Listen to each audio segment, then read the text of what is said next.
नमस्कार साथियों, unique politics पे आप सभी का स्वागत है। साथियों, आज हम बात करने वाले हैं शिक्षा भर्ती को लेकर के। अभी हाल ही में हाई कोर्ट ने जो फैसला दिया है, जिसमें एक तरह से 69,000 भर्ती को रद्द कर दिया गया है और दोबारा से मेरिट लिस्ट लगाने की बात की है, यानी कि 3 महीने का समय भी सरकार को दिया है। ये मुद्दा छोटा मोटा कोई मुद्दा नहीं है, ये बहुत बड़ा मुद्दा है और आज पूरे देश में सिर्फ यही मुद्दा चल रहा है कि आरक्षण का घोटाला सरकार ने किया है। सरकार पे आरोप लग रहे हैं और आरोप ये जायज़ भी हैं। अब तो हाई कोर्ट ने ही कह दिया है, तो इसका नुकसान कहाँ कहाँ किस किस पर पड़ने वाला है, इस पर थोड़ी सी हम चर्चा कर लेंगे। और मामला क्या है, किस तरह से आरक्षण का घोटाला हम कह सकते हैं हुआ है, ये भी समझना बहुत ज़रूरी है। देखिए, सबसे पहले तो ये भर्ती जो है ये 2019 की है और EWS जो आरक्षण है जो जनरल वालों को दिया जाता है, अपर कास्ट को दिया जाता है, तो वो लागू नहीं हुआ था। उससे पहले की ये भर्ती है 2019 की। तो जब इसमें भर्तियां पूरी हुई तो कुछ छात्रों का कहना था, OBC का और SC का, कि हमारे साथ धोखा हुआ है, हमारे आरक्षण से खिलवाड़ किया है, हम भी मेरिट लिस्ट में थे, हमें भी नौकरी मिलती, लेकिन हमें नौकरी नहीं दी गई, कहीं ना कहीं घोटाला किया गया है। तो कुछ छात्र, जिसमें 19,000 लगभग बताए जा रहे हैं कि छात्र आंदोलन कर रहे थे, संघर्ष कर रहे थे और सड़कों पर जिन्होंने लाठियां भी खाई हैं, लगभग 4-4.5 साल उनको हो गए थे। आज हाई कोर्ट ने, मतलब आज के समय में 2024 में हाई कोर्ट ने फैसला दिया है और बताया है कि हाँ, आरक्षण नहीं दिया गया दलित और पिछड़ों को। 27% रिजर्वेशन होता है, बताया जा रहा है कि 3-3.5% दिया गया। SC का उत्तर प्रदेश की बात करें तो 21% होता है, तो उसमें 16.5% दिया गया। तो यानी कि घोटाला सामने आ गया है कि आरक्षण का बहुत बड़ा घोटाला हुआ है।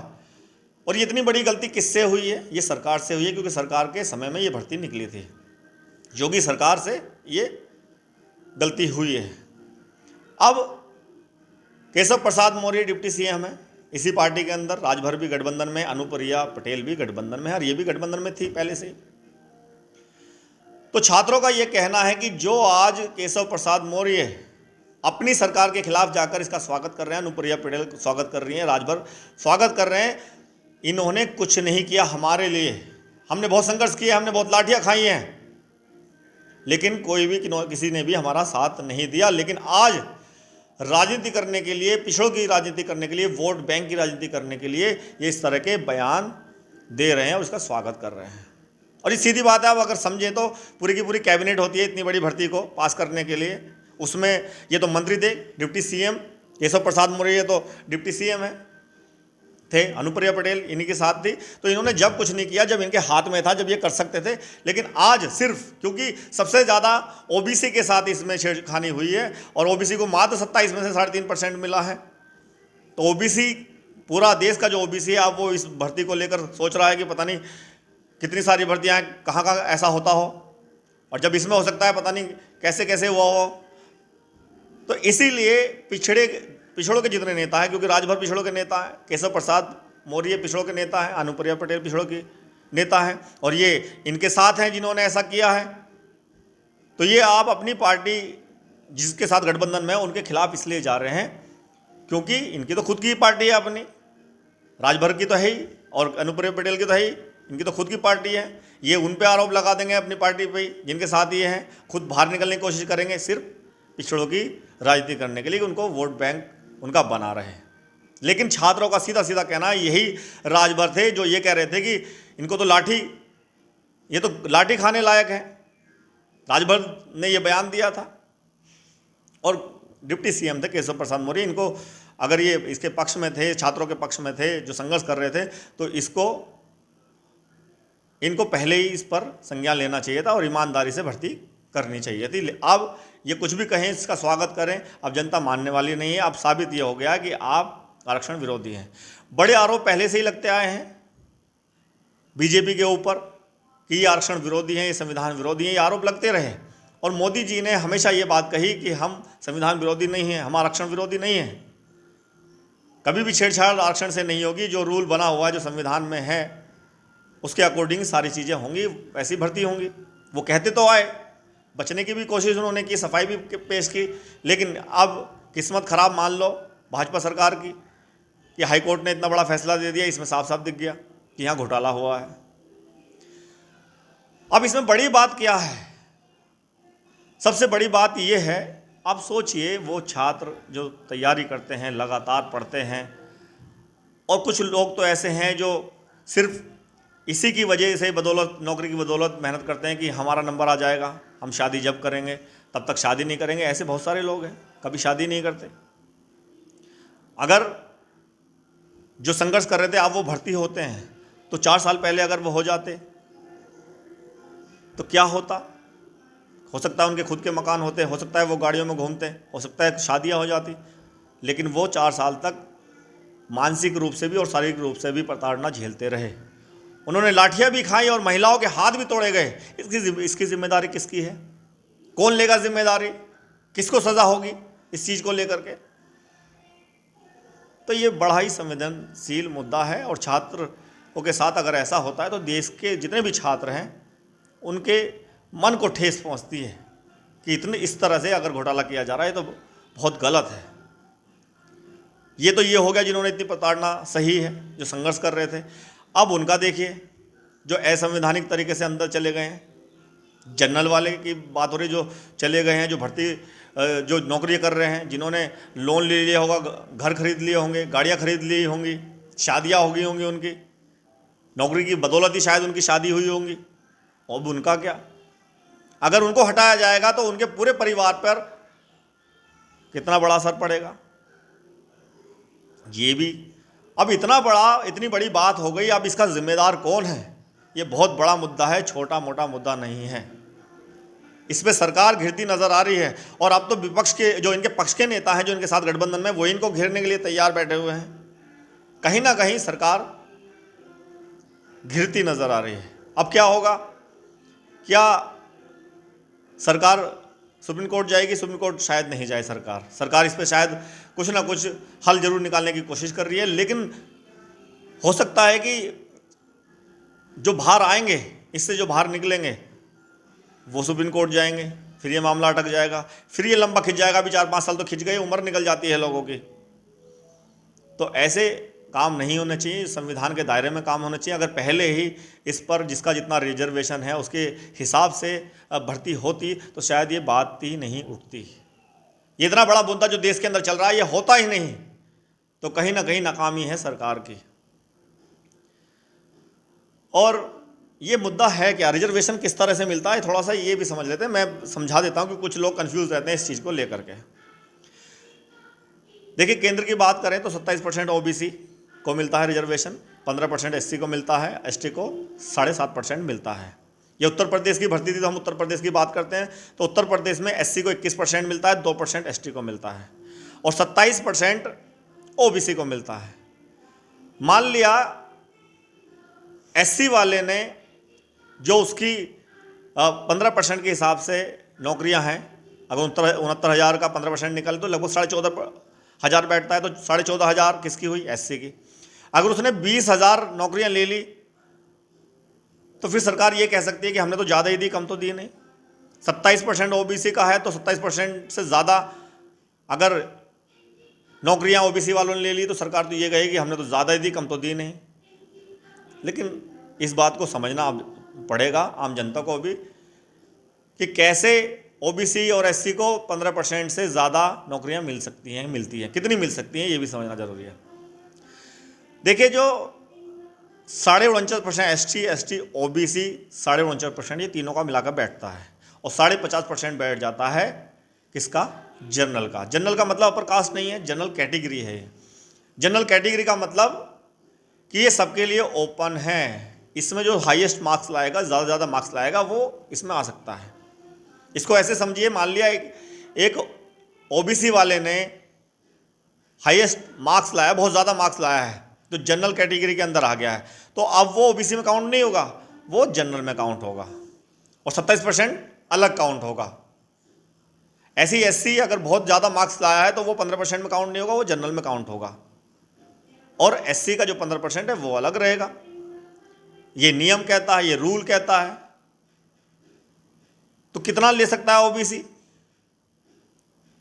ओबीसी ले सकता है 77%, यानी कि 100 वैकेंसी है, उसमें से ज़्यादा से ज़्यादा ओबीसी जो ले सकता है, क्योंकि एससी और एसटी का हटा देते हैं 23%, 21 और 2 23%, अगर हम एससी एसटी का हटा दें तो ज़्यादा से ज़्यादा 77% ओबीसी ले सकता है। 70%, 27% नहीं, अभी ओबीसी का आप मानते हो कि 27% है, जनरल है, वो ओपन है, वो सबका है, उसमें किसी का हक और अधिकार नहीं है, वो सबका है। तो 77% ले सकता है कौन? ओबीसी वाला। एससी वाला कितना ले सकता है? एससी एसटी कितना ले सकता है? 27% निकाल दें 100 में से, 73% ले सकता है वो। तो ये है तरीका, रूल रेगुलेशन ये कहता है कि इस तरह से भर्ती की जाती है। तो कुछ लोग अपर कास्ट के या जनरल जो कैटेगरी में आते हैं वो समझते हैं कि अपर कास्ट का मतलब जनरल है, वो हमारा है। जनरल का कैसे हो जाएगा? इतनी तो उनकी आबादी नहीं, 10-15%, तो आबादी 50% उनको मिल जाएगा क्या? नहीं, ये सबका है, ओपन है। ईडब्ल्यूएस अब मोदी सरकार ने अलग से इनको रिजर्वेशन दे दिया है 10%, ईडब्ल्यूएस का वो सर्टिफिकेट बनवाते हैं, उनकी वैकेंसी अलग ले सकती है। अब ये रूल हो गया, पहले नहीं था 2019 में, ये बाद में बना है। तो अब अगर बात करेंगे तो अब 10% इनका अलग निकाल कर बात होगी। तो ये तरीका है रिजर्वेशन का कि इतनी एससी वाले इतना ले सकते हैं, ओबीसी वाले इतना ले सकते हैं, जो ज़्यादा मार्क्स लाएगा वो जनरल में कोई भी सीट ले सकता है। तो यही पेज फंसा हुआ है। सरकार चाहे ये कहे कि हमने तो ओबीसी का 27% ज़्यादा दिया, सरकार कौन होती है देने वाली? अधिकारी अगर ये कहें कि एससी को तो हमने ज़्यादा दिया, जितना उनका बैठता उससे ज़्यादा उन्होंने नौकरियां पाई हैं, तो वो कौन होते हैं देने वाले? रूल कहता है, रेगुलेशन कहता है कि जनरल में जो सबसे हाई ज़्यादा मार्क्स लाएगा वो जनरल की सीट ले सकता है। तो ये है तरीका। तो अब जो है, जो इतने दिनों से लगातार संघर्ष कर रहे थे जो लोग, हाईकोर्ट ने उनको राहत दी है और 3 महीने के अंदर नई मेरिट लिस्ट जारी करने की बात कही है। इसमें सरकार क्या करेगी? क्या वो जो लोग हैं जो 4 साल से नौकरी कर रहे हैं, 4-4.5 साल से नौकरी कर रहे हैं, क्या वो हटेंगे? या सरकार कोई नया रास्ता निकालेगी? और नया रास्ता भी इतना आसान नहीं है निकलने के लिए, सारी चीज़ें करनी पड़ती हैं। अगर उनको वहीं बने रहना है और इनको नई तरीके से नौकरी देनी है, इनको भर्ती करना है, तो सारी चीज़ें इतनी आसान नहीं हैं। लेकिन जो भी हुआ, अगर इतना बड़ा घोटाला सामने आया है तो इसमें सरकार की नाकामी है और इसका नुकसान सरकार को, बीजेपी सरकार को झेलना पड़ेगा आने वाले चुनावों में, 2027 के चुनावों में, और 2024 में उपचुनाव हो रहे हैं, इसमें भी शायद इनको नुकसान हो। और जो इनके पक्ष वाले हैं, अनुप्रिया पटेल हैं, केशव प्रसाद मौर्य, राजभर, जो आज इस फैसले के पक्ष में है और अपनी सरकार के खिलाफ जा रहे हैं, सफाई देने की कोशिश कर रहे हैं, वो सिर्फ राजनीति है, ये सिर्फ राजनीति कर रहे हैं। आप सोचिए, जो पक्ष जो इनकी पार्टी के अंदर ही हैं और इसके जो इन्होंने पहले कुछ नहीं किया, जो मंत्री थे इसी सरकार में, छात्रों के साथ इन्होंने न्याय नहीं होने दिया, आज हाईकोर्ट के फैसले पर ये अपनी सरकार के खिलाफ भी जाने लगे, सिर्फ ओबीसी वालों की वोट लेने के लिए, क्योंकि ये नेता पिछड़ों के कहलाए जाते हैं और पिछड़ों के लिए इन्होंने कुछ किया नहीं है, इसीलिए आज इनको डर लग रहा है और ये इसके पक्ष में आ गए हैं। तो साथियों, शिक्षक भर्ती ये बहुत बड़ा मुद्दा है। कोई भी भर्ती अगर निष्पक्ष तरीके से होगी, संविधान के दायरे में होगी, रूल जो कहते हैं उसके अकॉर्डिंग होगी, तो मुझे लगता है फिर कहीं कोई दिक्कत नहीं आएगी। लेकिन अगर ऐसा होता है, अगर सरकारें ऐसा करती हैं या अधिकारी अफसर ऐसा करते हैं, तो देश के अंदर जितने भी छात्र तैयारी कर रहे हैं और पढ़ाई लिखाई करते हैं नौकरी के लिए, अपना भविष्य ढूंढते हैं, तो फिर उनको मानसिक रूप से ठेस पहुंचती है।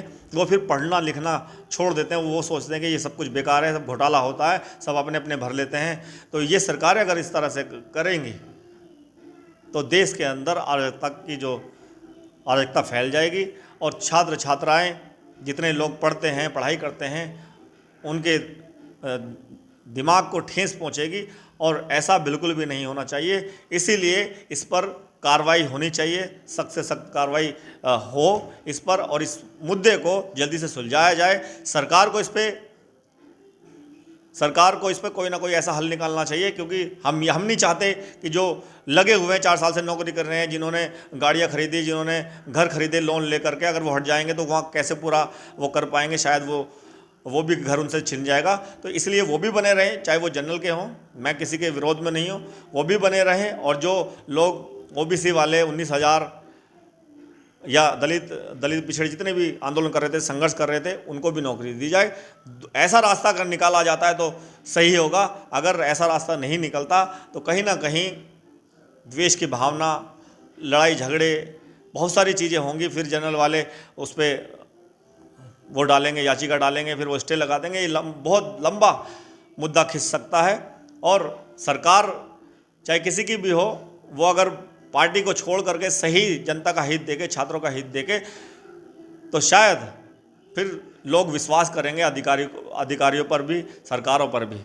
तो पार्टियों को अलग रख के, जातियों को अलग रख के कि किसकी भर्ती कितनी करनी है, भेदभाव की स्थिति को छोड़ करके सभी लोगों को एक मान करके कि छात्र है, जो मेहनत कर रहा है या जो उनका नियम है जिसके अकॉर्डिंग उनको नौकरी मिलती है, उसके अकॉर्डिंग उनको नौकरी मिल जाए, तो शायद सरकारों पे भी विश्वास देश की जनता करेगी। लेकिन इस फैसले ने लोगों का विश्वास तोड़ा है। इस विश्वास को बनाने के लिए सरकार को सख्त से सख्त कदम उठाना चाहिए और कोई ऐसा रास्ता निकालना चाहिए जिसमें दोनों का भला हो जाए।